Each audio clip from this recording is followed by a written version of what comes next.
La dynamique de développement d'une civilisation est en réalité très simple à comprendre dans son principe. Quel est ce principe ? Une civilisation se développe sur la base du développement d'un certain nombre de domaines d'une importance fondamentale pour la civilisation.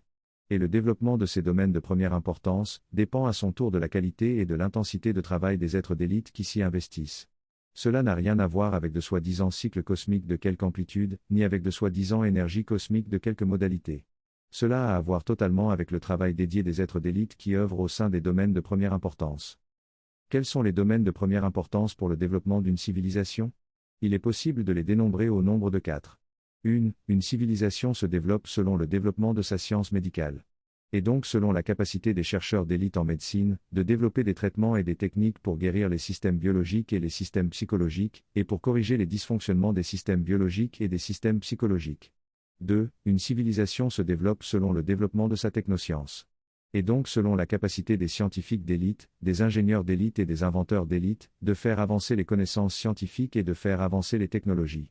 3. Une civilisation se développe selon le développement de sa science psychique. Et donc selon la capacité des enseignants psychiques d'élite de faire avancer les individus dans le développement de leurs capacités psychologiques et de leurs capacités psychiques. 4. Une civilisation se développe selon le développement de son système social. Et donc selon la capacité des dirigeants politiques de développer un système social qui sache, d'une part, produire des biens et des services, et qui puisse, d'autre part, simplifier aux individus l'accès à ces biens et à ces services.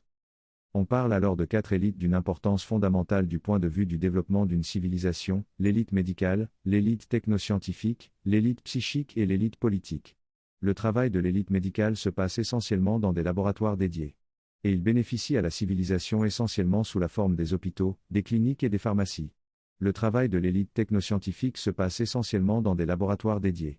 Et il bénéficie à la civilisation sous la forme générale de l'industrie dans tous les domaines. Depuis l'industrie qui conçoit des appareils médicaux, jusqu'à l'industrie qui conçoit des lave-linges.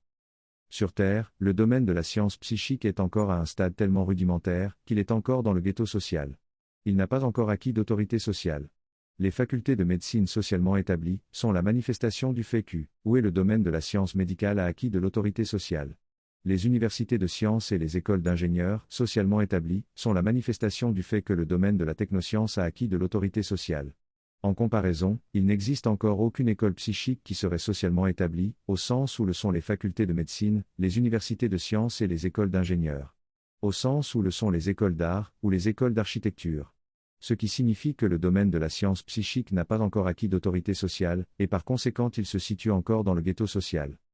Normalement, le travail de l'élite psychique bénéficie à la civilisation sous la forme d'écoles psychiques ou sous la forme de centres de pratique psychique fondamentale.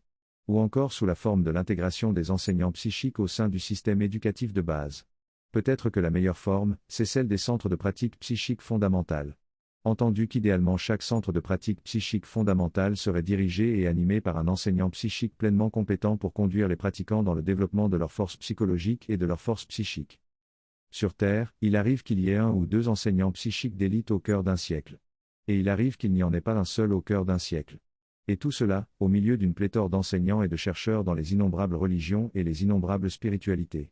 C'est la raison pour laquelle le domaine de la science psychique, c'est-à-dire la science de la nature et du développement des capacités énergétiques et des capacités qualitatives de l'esprit au-dedans de l'être. C'est la raison pour laquelle le domaine de la science psychique est encore dans le ghetto social sur Terre.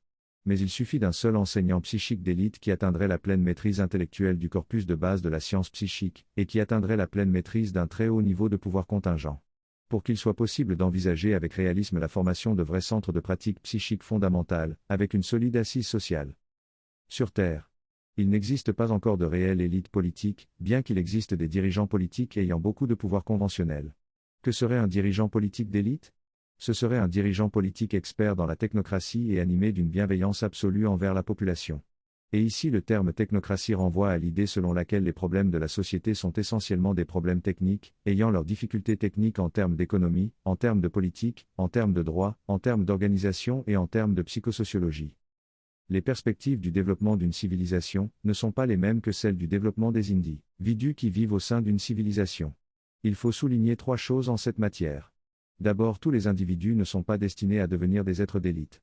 Seule une infime minorité, très infime minorité au sein de chaque génération, sera capable d'atteindre des niveaux sublimes d'excellence dans quelques domaines consistants en général, et dans quelques domaines majeurs en particulier.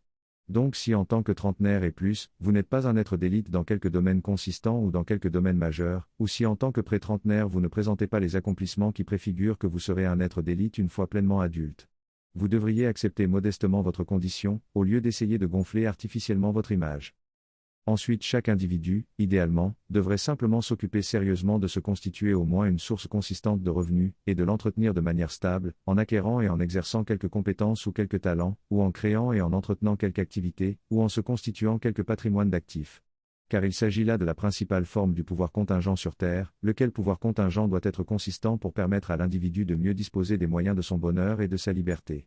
Et enfin, idéalement encore, chaque individu devrait s'occuper sérieusement de s'investir dans la pratique psychique fondamentale.